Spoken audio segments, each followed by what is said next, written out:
White is winning in this position. But which piece do we move first? The first move that comes to our mind is this check with the pawn which folds. But now he sacrifices his bishop and at the end of the day we are left with a draw.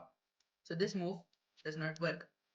Okay, so the next move that comes to our mind is pushing the other pawn so that we could get in with the king this way. But no, the king gets in, and yes, we can stop the king from taking this pawn for 1 second because we are taking the bishop. But no, he moves the bishop simply, and now we cannot stop the bishop from seeing that square, which is the square of promotion. So even that move does not work. Now we are left with only the king, so it's a king move. But where do we move the king? The first move that comes to our mind is this because it attacks the bishop, but no, we could just defend it with the king and now we have to move. If we push this pawn over here, he comes down and it's again the same position.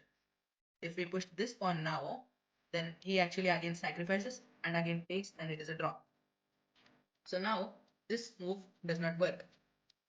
Also, the alternative move, bringing the king to b6 to come in this way, does not work because of this move and the king again is blocking the entrance.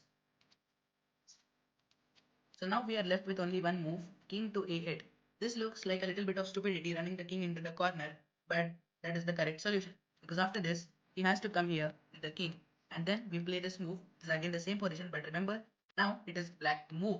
So black has to move its bishop, because if it moves his king, then we take the bishop.